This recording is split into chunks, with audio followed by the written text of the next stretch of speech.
Hey, everybody. Happy Thursday to you. Today, we're going to take a look at one big pyramid problem, and I actually thought I was going to maybe go all the way through this one and just show you how to do it. But then I thought this is maybe a good opportunity for those people who have been looking for a little bit of a challenge. This would be a nice challenge problem. So I think what I'm going to do is introduce the problem and offer some bonus points to people who want to try this one out, and then we will get to cones for everybody um, in just a moment. So if you would like to try to get some bonus points, and this will probably be a fairly significant amount of bonus points because I think this is a fairly challenging problem, take a look at this. In fact, if you're going to try this one out, you should probably pause the video at some point so you can get this information copied down. Everything that you should need is on this slide, plus, of course, the formulas that we've learned. But one of these great big pyramids, I found the biggest one, and I looked up the information about it and found that it's about 455 feet tall and 756 feet wide at its base. It's a square pyramid, so the base is a square, so it's 756 by 756. My first question is, how much would it cost me to build this pyramid if I used bricks that were 8 inches by 2 1/4 inches by 4 inches? If each of those bricks costs 39 cents each, to make sure that we're okay with those dimensions, what I mean by that is we've got these 3 dimensions. So they must be 2 1/4 inches tall, 8 inches long, and 4 inches wide. So that's how big each brick is, and each brick costs 39 cents. So basically, this is the volume part of the problem. If I want to make a pyramid that is this big and each of my building blocks is this big. By the way, these are inches. Be careful. The dimensions up here in feet, these dimensions are in inches. So you're going to have to make a conversion. How much would that cost? And then the second part, if you would like to try to figure this one out, and if you can get one of these or both of them or any part of anything, it'll be worth bonus points. How much would it cost to paint the pyramid? If I have paint that costs $129 for a 5-gallon bucket, which sounds really expensive to me, but I think that's actually a pretty good deal for quality paint. If 1 gallon covers 300 square feet. And so now we're talking about area, and I'm not going to give it away because part of what I want you to think about is if I really wanted to build this pyramid and then paint it, is this a lateral area or a surface area problem? So again, pause this, take a look at it, try it out if you would like to. If you would like to try for some bonus points, send an email with the answers in it. Um, and if you're able to figure it out, you'll get some bonus points for it. But the real lesson for today is about our next topic, which is cones. We're going to move on to cones today. We've seen cones already back when we were talking about nets. Um, and actually, they're very closely related to pyramids because a cone is like a pyramid. We've seen a few different types of pyramids, except the base is a circle, and we've seen this information also before. A little bit of review of terms that I've used before, and that means the formulas are going to be very similar to the formulas that we have for pyramids.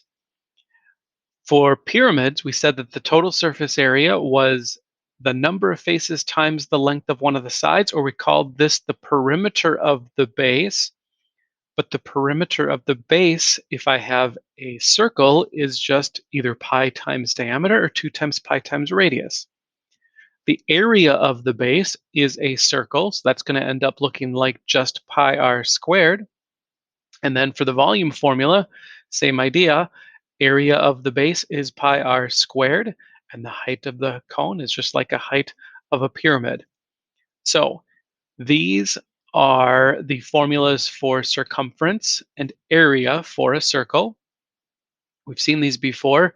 We're actually going to use this 2 pi r formula for circumference because in the formula that it's used, in the lateral area formula, we're going to end up dividing by 2, and that 2 ends up canceling out, which actually is kind of convenient.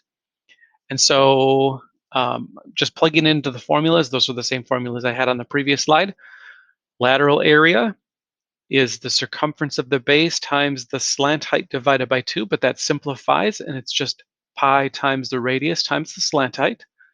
Total surface area is this lateral area plus the area of one base, pi r squared, because it's a circle.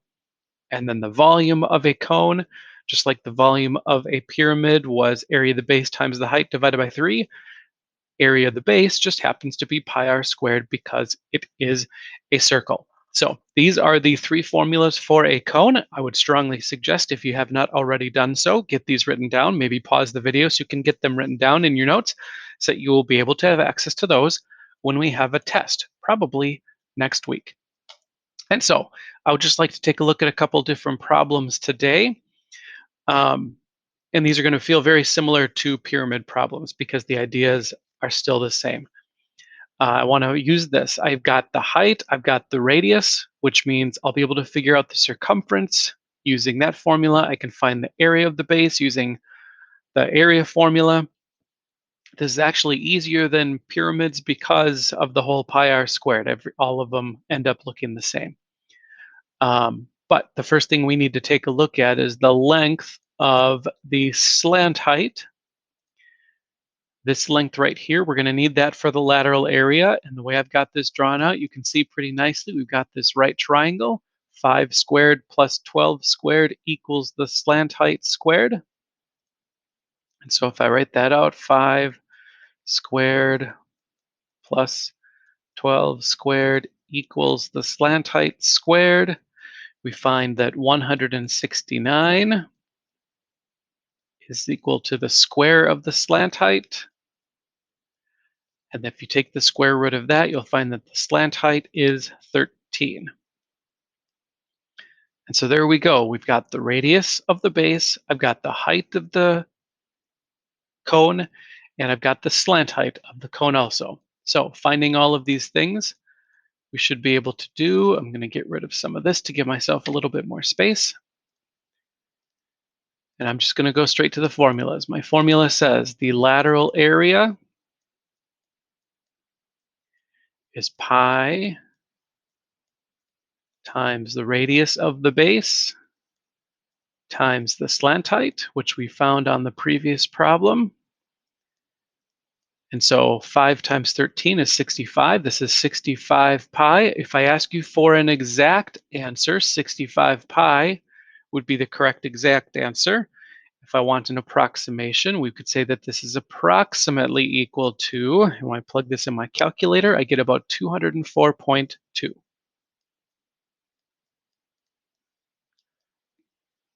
Square units because we're doing an area. Surface area is the lateral area, so 65 pi, or 204.2, but I'm going to keep this exact for now. My lateral area plus the area of a base, but the area of the base, well, it's the area of a circle. Area of a circle is pi times the radius squared, so pi times 5 squared in this case, pi times 5 squared. And so I've got 65 pi plus 25 pi. That adds up to 90 pi. That would be the exact answer, or if I want an approximation, I can plug that into my calculator and find that it's about 282.7.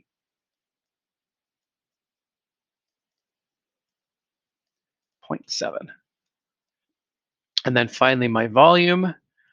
Volume is area of the base times the height divided by 3. Area of the base is the area of a circle, pi times the radius squared, so pi times 5 squared, times the height, not the slant height, but the regular height, the perpendicular to the base height. Whoops, and that height we know already. I don't have to write h because I know that that height is 12. And divided by 3. And so 5 squared, 25 times 12 divided by 3 is 100.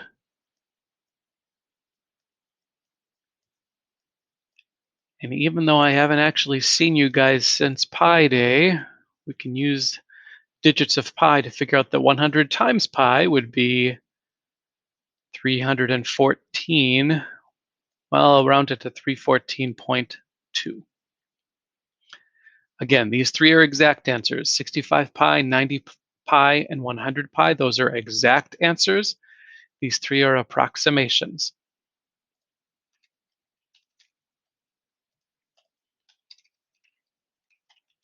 So it depends what I'm asking you for. If you want to give me the exact or the approximate, we've got both of them. I personally like the exact because there's no rounding error. Like, this isn't actually 314.2, it's 314.1592, blah, blah, blah, blah, blah. But this is exactly 100 pi, which I prefer. All right, and then one more question for us to take a look at today, a little bit different, pretty similar to the one that we just did, but this one's a little different in that we are given the slant height and we need to find what the height is. But we'll do this one in a very similar way. We're going to draw the rest of that triangle and say that in this triangle, the height is that length right there. And so I'll set up my Pythagorean theorem. 12 squared plus h squared equals 37 squared. And so when I did h squared equals 37 squared minus 12 squared. Oh, sorry about the writing. It's a little bit tough to write with my mouse. 37 squared minus 12 squared was 1,225.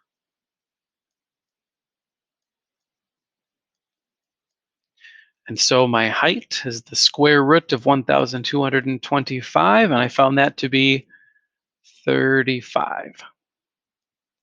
And so there we go. The rest of this problem is going to look pretty similar to the one that we just did, because I've got the radius, I've got the height of the cone, and I've got the slant height of the cone.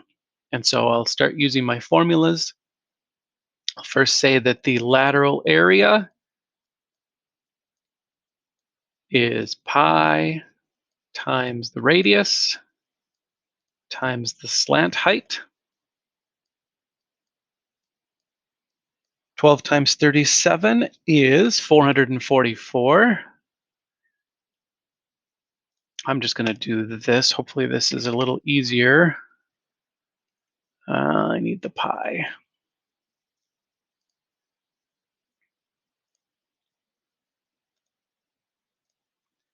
So 444 pi, that's our approximation, or sorry, excuse me, that's the exact value. If I want the approximation, I can plug that in my calculator and find that it's about 1,394.9. Exact value and approximate value. My surface area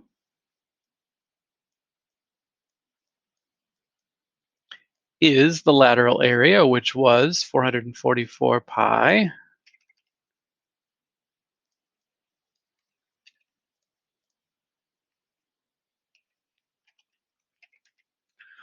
plus, let's see, we're going to add on to that the area of the base. The area of the base is pi times the radius squared, so pi times 12 squared.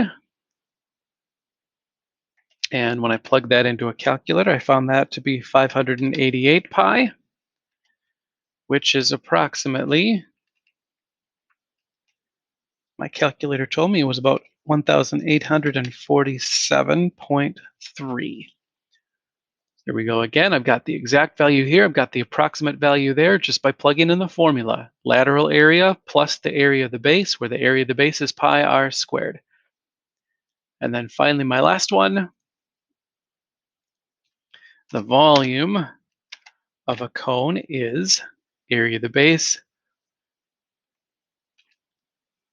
times, let's see, pi times 12 squared. So area of the base times the height. And we found the height of this one on the previous slide. We found that was 35. And we'll do this divided by 3. So pi times 12 squared, area of the base, times the height of the cone divided by 3. That video that I posted, I guess I posted that on Monday, shows that 3 pyramids fill up a prism and 3 cones fill up a cylinder. So this is basically the volume of a cylinder divided by 3. And then I plug that into my calculator for the last time today. And I find that this is equal to 1,776 pi. And I get that just by doing 12 squared times 35 divided by 3. That's 1,776.